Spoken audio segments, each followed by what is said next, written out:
now I want to turn to Steve Sherrill. So, Steve, what do you want to talk about? Well, tonight we're going to talk about Harrisburg and the show that just was last Friday and Saturday. There were over 400 there, narrow gauge modelers, and mostly ON30. We had our table set up for the scholarship, and I'll talk a little more about that later. And we had quite a few new track presenters in attendance. And I'm going to name a few. We have, and actually where they're from, but I just want to show people that these people are coming from all over, these presenters representing us. We had Danny Russo from Texas. We had Dan Wilson from Michigan, Bob Gelmacher, Craig Cassidy, Chris Corse from Maryland. We had Al Judy from Pennsylvania. We had the Coludos from Pennsylvania also. And of course, we had Tom Farrell. He came in from Shantytown. So we all had a good time. Friday was really crowded. Most of the crowd was there on Friday. We actually had two, I think, pretty unique activities that we did. One was a 5x5 scene, and the other was a car exchange. The car exchanges were done a long, long time ago. That was really something that we went through in the 60s and 70s. We kind of got away from that. In the car exchange, we actually had 16 cars that were exchanged.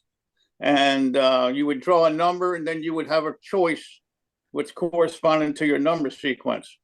The 5x5 scene, I believe, had 17 very, very good scenes. They were all excellent, and a couple of them were even done by our, what I'm going to call junior modelers. These are young guys, young boys who are 11 and 15. And they were very good.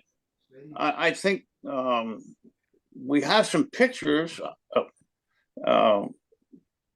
Craig, if you can show some of those pictures.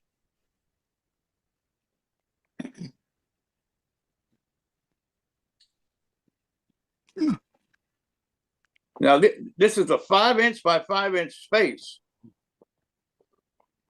There's Tom Farrell's. He came in first place. Very, very good model. Very good model. Excellent.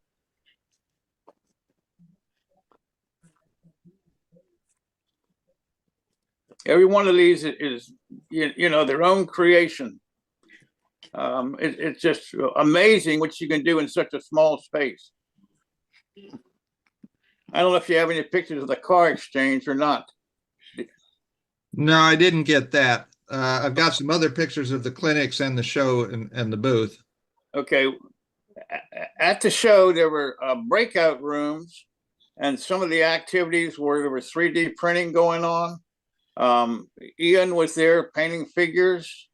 There was a layout or two in some of the rooms.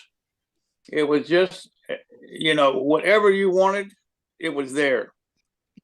One of the things I did notice was there is a lot more 3D printing going on. Yeah. And, Bob Gelmacher was there with his 3D printing. Bob, did you see anything that that was kind of unique in the 3D printing line? Yeah, I went back into the room where number one, there was all those figures, but also there was a guy that had a 3D printed roundhouse. And I thought that was very well done. He made all the structural members of that roundhouse on the 3D printer. And like I said, I just thought it was really well done. Now that was huge too. It really was. That was an O scale, wasn't it? Or yeah, O I think so.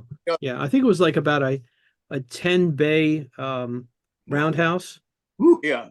But all the parts were done, all the joist and the interior structure, very well done. Yes. Yeah, it was very nice. One thing I did notice was micro layouts. There were a lot of micro layouts there. Mhm. And I know here are my two right here. People were kind of fascinated with what you can do in this small size and area. You know, they saw opportunities to do some continuous running, some switching, a little bit of operation. And it'd be a great way for introduction to 0 and 30 in this case, but it could be really any scale if you want to do it. The interesting thing about that, Steve, was that people were paying good money for those micro layouts. Yes. And there are some people that primarily probably because of time, just doesn't have the opportunity to build those layouts. But I know Ryan Vigas had a couple of them there that sold, and people like those small little layouts. Yes. I want to acknowledge Martin for his effort to bring the banner. Martin had automobile trouble and he went through a lot. I mean, I probably would have said the heck with it, turned around and gone home. So Martin, I just want to thank you very much for your effort to get that banner there for the table. We had the television with the continuous thumb drive going. It was very interesting. We did have a problem with it. I hope we can correct that. As you can see there's Bob, and so that table was actually full. You know, you can see we have things laid out all over the table with the finished model that was given away.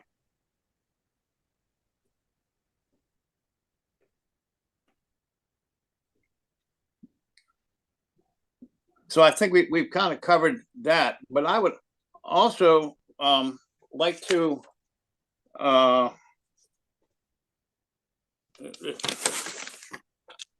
Jeff Jordan, are you there? Jeff? Yes, I am. I know you had a unique Yeah, I'm here. experience. I know you had a unique experience this past weekend in Colorado. Now, I have never had a cab ride in a steamer. Oh, What's it like? I It's think the most amazing railroad experience I've ever had. Let me see if I can get my screen share to work here. I Not- have a photograph I've from, been out there twice, Jeff. You know, Yeah. and I've been in the last car and been on the platform. So, you know, but I have never been into the cab for a cab Yeah. ride. I'm trying to figure out I have a photograph of me in the cab, but I'm trying to figure out how to share it.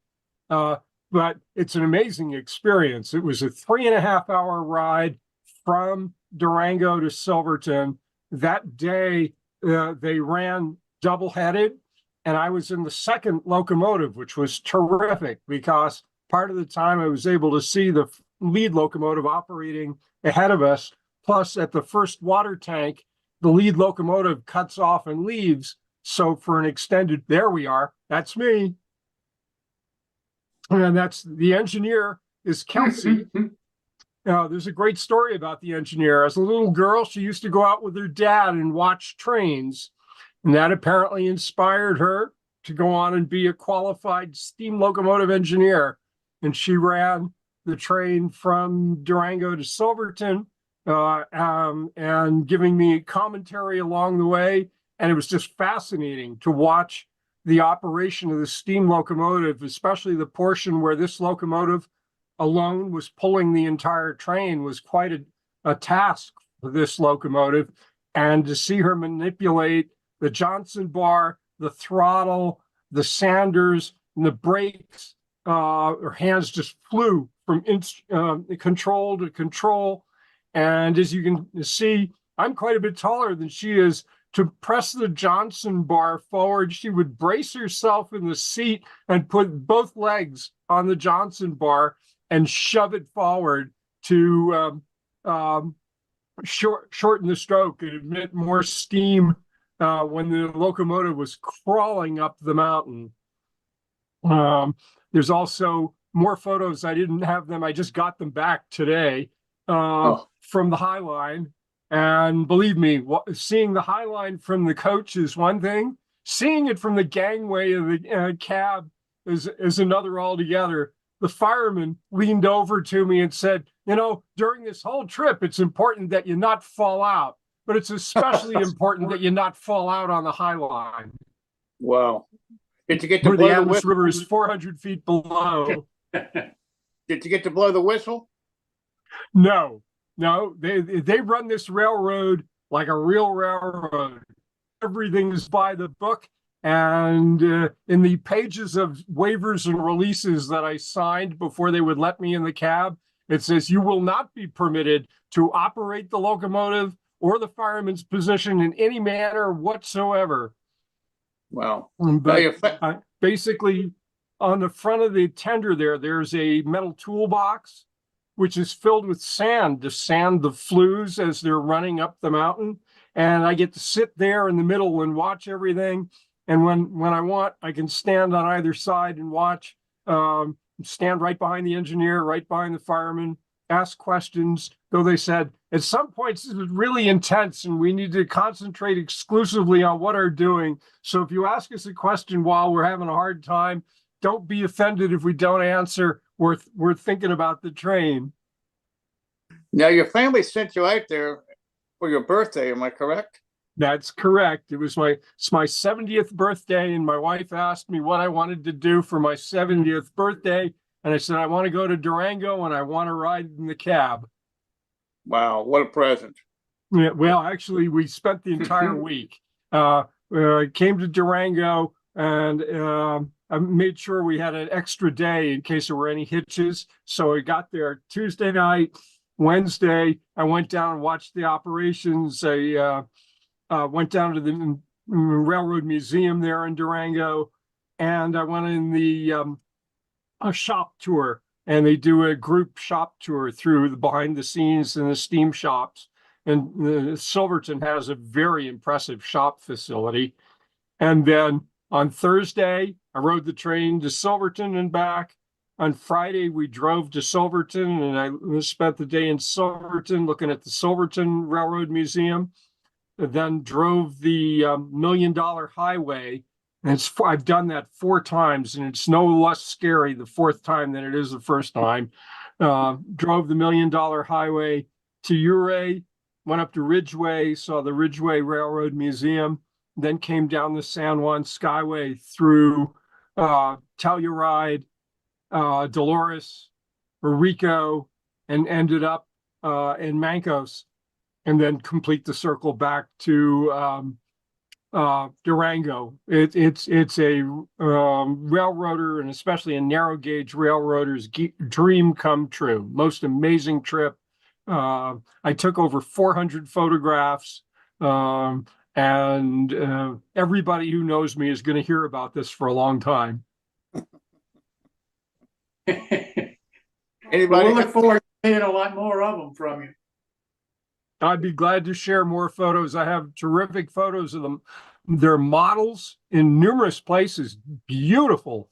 The Silverton Museum has an amazing set of models of some of the old mining buildings.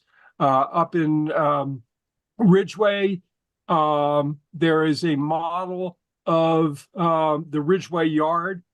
A famous railroad author and model railroader, Richard Dorman, had built a complete model of the Rio Grande Southern.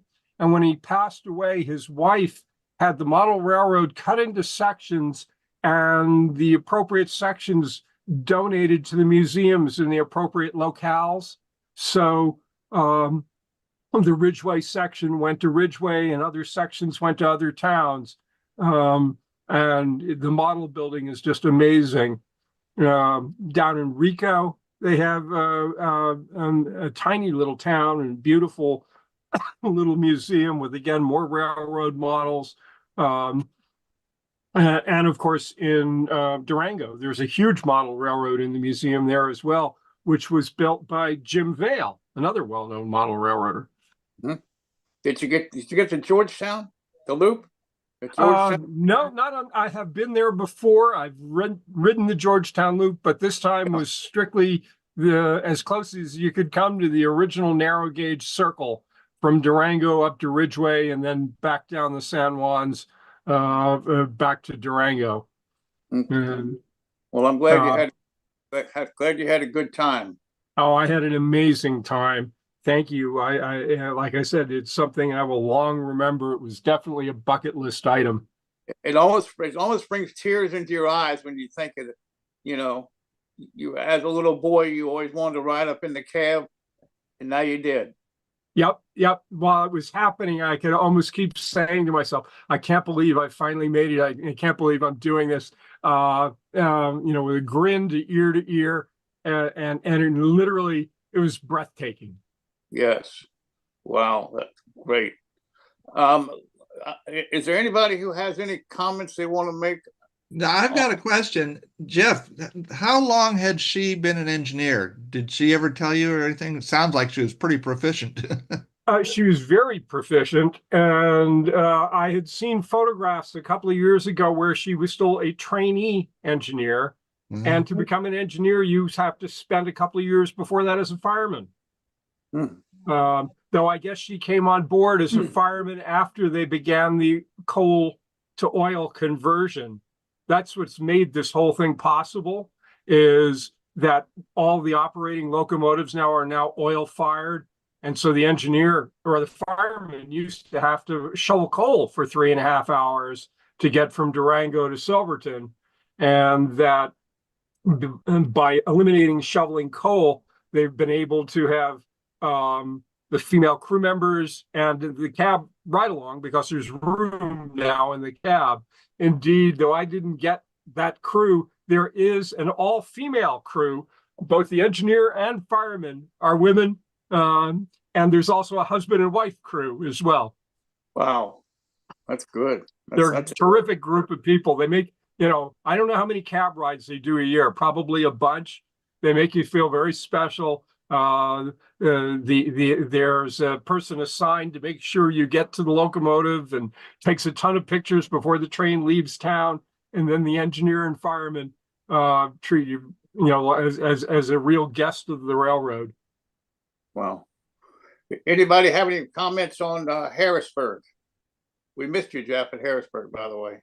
I'm sorry not to make it, but the way scheduling fell, it was now or never, and there'll be another Harrisburg. I don't know that I'll ever get another cab ride. My choice would have been with you. Steve, can I just I want to throw up the picture of Ian, and maybe you could say a couple words about him. What a remarkable gentleman. Very.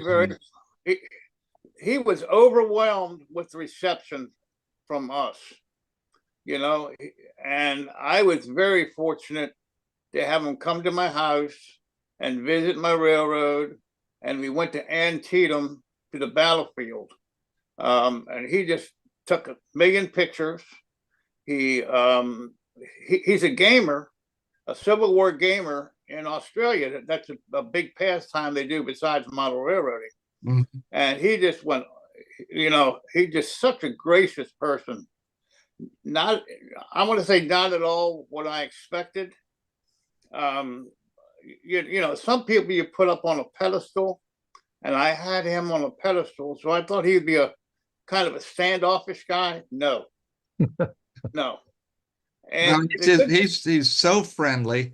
Oh, and he's so interesting. He was commenting about the gaming that he and some of his friends play in Australia. It's online gaming, and it's an American Civil War game, and they enjoy it because unlike World War II games or World War I games where Australians were involved, when they play American Civil War, the only people dying are Americans, so they enjoy it.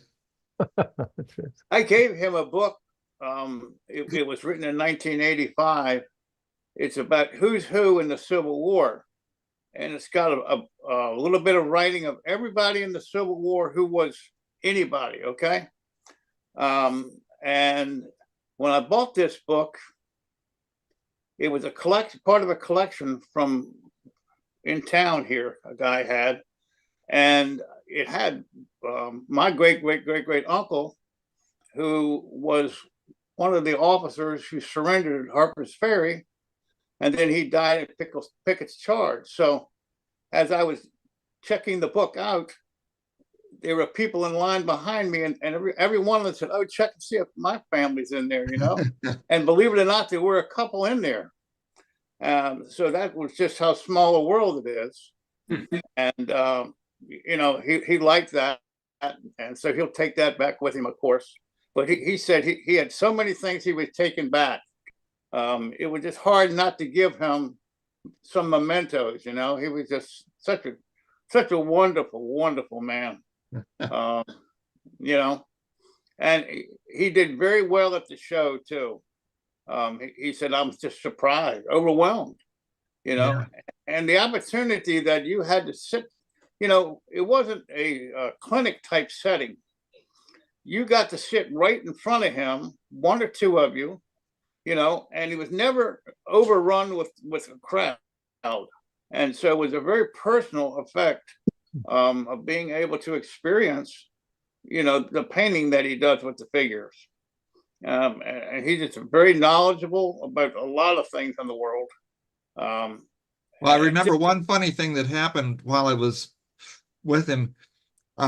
Somebody else was buying a couple of his figures, and they gave him the money in cash, and he was trying to make change. He had gotten a lot of American currency when he came over, but he didn't have the proper change in his bank, so he had to go into his own wallet and get out a couple of dollars.